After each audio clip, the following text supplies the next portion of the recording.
Welcome to CBS Sports HQ on this Monday, folks. We start the show 4 wide. Kyle Long, Douzable, Jacqueline Augustino. I'm Tommy Tran. Guys, another NFL preseason week done and dusted. And Jacqueline, we're starting to see a little bit of clarity in some high-profile position battles. We are just 17 days to go until the regular season. And as you mentioned, TT, it is Minshew mania in Las Vegas because Antonio Pierce announcing that, yes, it is going to be Gardner Minshew under center there for the Las Vegas Raiders. We're going to get into it in just a moment. But it was kind of a battle between Aiden O'Connell. Is it going to be him? Is it going to be Gardner Minshew?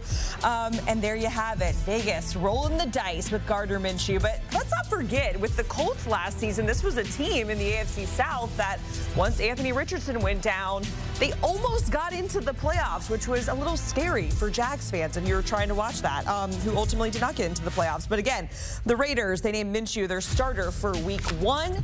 Here's what AP had to say about that decision. A lot of things went into it. It wasn't based off of last night. There's a lot of factors. So we feel like Gardner gives us the best opportunity to get off to a fast start, and that's what we're going with. We support him. Our team's behind it. Our staff's behind it. Our organization's behind it. Yeah, experience, the operation, the processing, just everything we saw in practice. Some of it showed up in the games. A lot of stuff we can get better at. I don't think anything here is a finished product, but based off of where we want to go in the first quarter of the season, we feel like Gardner gives us the best opportunity. All right, back here with the guys, and you heard AP say it there. I think Gardner Minshew gives us the best opportunity to get off to a fast start. Lige, I will start with you.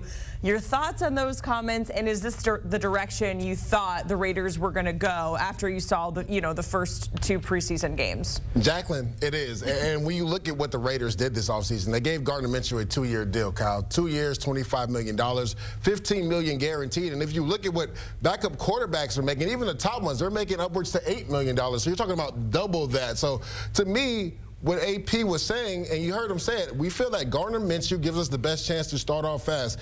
And me and Kyle were talking about this a little bit before we went live.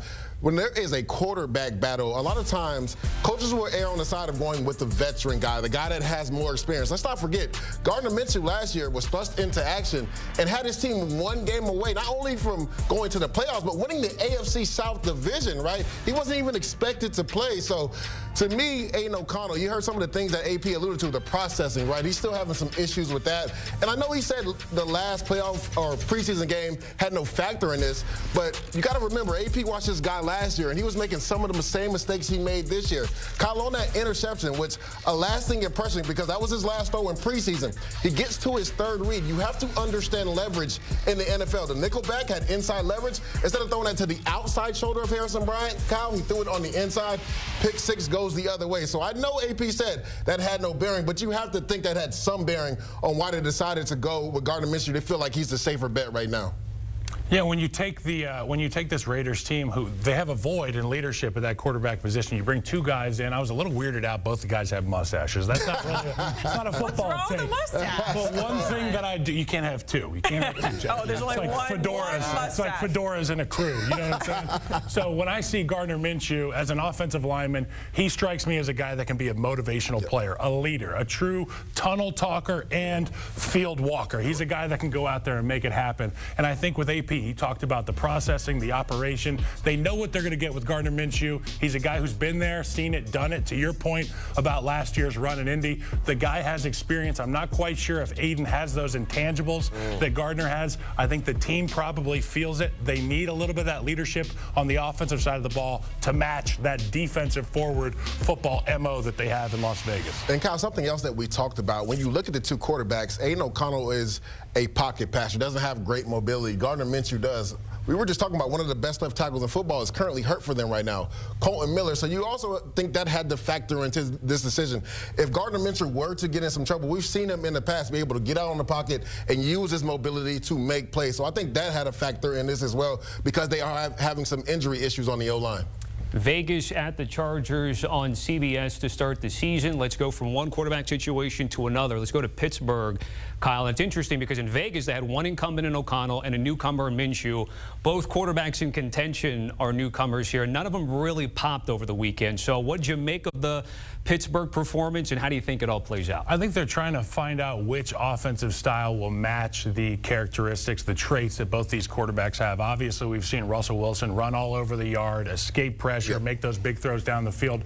And with Justin Fields, it's a similar type of process, but without the processing that Russell Wilson goes through on a play-in, play-out basis. People are going to fawn over the things they see from Justin Fields physically, but I do think that there's a lot of glacier under that water, iceberg under that water for Russell Wilson and this offense. They do have talent on the edges, but we're going to see less receivers out on the routes, so it's going to be less opportunities for these guys down the field to make plays. Who is going to have the processing power to be able to say, nope, I got to check this one down. We'll take 5-6 yards instead of throwing the incompletion. Kyle, to me, it doesn't matter until they fix the offensive line issues, right? Broderick Jones is a guy, and I think they're doing a disservice to him, and you could maybe speak to this, because he was supposed to be their left tackle of the future, right? Well, Troy Fontanu, who they drafted in the first round, is currently hurt. They moved him back to right tackle, and my goodness, Greg Rousseau took him to the woodshed. It was ugly. But when you look at this quarterback competition, I err on giving Justin Fields the nod, and some of the things that concern me with Russell Wilson has been a concern for the last couple years. We're going to go to the film, and I'm going to show you just one play from this last preseason game. Kyle, you're going to get an 8-man protection. You're going to get Van Jefferson in motion right now. We see it. It's man coverage. That safety is going to walk down that single high safety. You got George Pickens on the outside. Fullback, running back, stay in. Step up in the void and let this go. This is an out up. It's man on man. George Pickens is one of the best 50-50 contested jump ball catchers. And Kyle, Russell Wilson wasn't even looking at him. Look, he's looking at the line of scrimmage. He's looking at the rush. Let that ball go. You were able to step up into the void. The offensive line did a good job originally, but that is the issue I have with Russell Wilson. Takes too many sacks. He took 3 sacks in that game. Now, there has been some issues with Justin Fields as well. There were some fumble snaps in the game one. CQ exchange. And people will say on that post route to T.J. Luther, who literally just signed with the team 2 days ago, that was on Justin Fields that he missed that throw. Nope. Luther was slow coming out of the break because he didn't think the ball was coming his way. If he's running full speed, that's an easy touchdown from Justin Fields. So I think because of the dynamic ability of Justin Fields, knowing Arthur Smith in the RPO game, and then we saw how electric he was, Kyle, on that 3rd and 9. Literally, the corner blitz and had him by the neck, the shoulder, and everything. He was able to get out of the pocket, roll to the left, and throw an absolute dot to Dez Fitzpatrick for a first down. To me, Justin Fields should be the starting quarterback for this team, but it doesn't matter if they don't fix the O-line issues. Yeah, there's so many back-breaking plays a guy like Justin can make, and you know as a defensive player, when you got a guy like Justin, you've got the right rush plan, you've got him dead to rights, and then boom, he sneaks out 15-yard gain. The Steelers fans are going to love it. I'm not sure, to your point, if they can get that from Russell at this point in his career. Correct. Justin is fresh. He is a horse. I want to see him running that thing, throwing that thing in Pittsburgh. Let's transition to rookie quarterback performances from preseason week 2. We're going to talk about your biggest winners, but I have to point out that neither of you are going with Bo Nix, who had an incredible performance. But why is Bo Nix not on the radar? Let's just get to that first. I'm not going to say he's not on the radar. I thought he had a really good debut. His first 2 very efficient, just like he was at Oregon. But the guy that I'm going to talk about, I don't feel like people are talking about enough. And that's Jaden Daniels. I mean, he just makes it look easy. Efficient with the football, decisive with the football. I mean, Kyle, he completed over 80% in this game right here versus the Miami Dolphins. And then you see the mobility. But I think the thing that separates him, Kyle, is he only uses his mobility when he has to, when it's on zone read, when there's literally nothing there. He operates from the pocket better than any of these quarterbacks we've seen so far that are rookies. Look at these dots. The thing is, when that back foot hits, Kyle, he's decisive. He knows where to go with the football, and he's letting it go. And that's rare for a rookie quarterback because they usually process slow.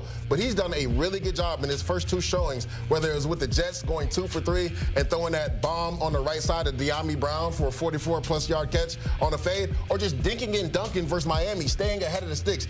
Kyle, you know on the offensive side how important that is. Not to be behind on the 8 ball, stay ahead of the chains. That's what Jaden Daniels does. I don't think people are talking about how good he's been throughout the first 2 preseason preseason games. Yeah, the stuff that I really like to see from Bo Nix yesterday are the things that I saw from Jaden. Like you said, that back foot hits in his drop and the ball's out. As an offensive lineman, that makes you sleep a lot easier on Saturday night, knowing that your quarterback's going to be on rhythm and the offense will be on time.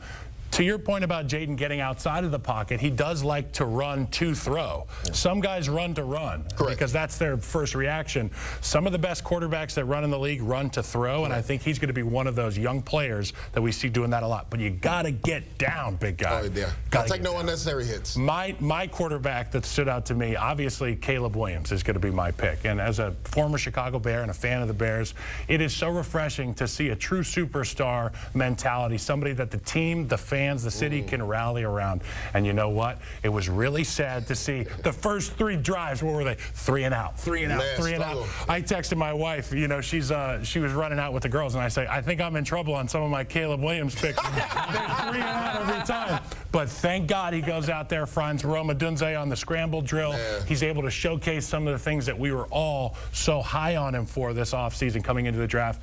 I think the Bears got a star in Caleb Williams. Ooh, that is something we have to get used to saying. The Bears have a star. It's like a different vibe in Chicago. It is big. Kyle Long, Lige Douzable, we certainly appreciate it. Getting us pumped for the NFL regular season. Just 17 days to go. And of course, you can hear Kyle on Pushing the Pile with Kyle Long and Mike Renner, a CBS Sports NFL podcast episodes in your feed 4 times a week. You can download and listen wherever you get your pods, or you can watch right now by scanning that QR code.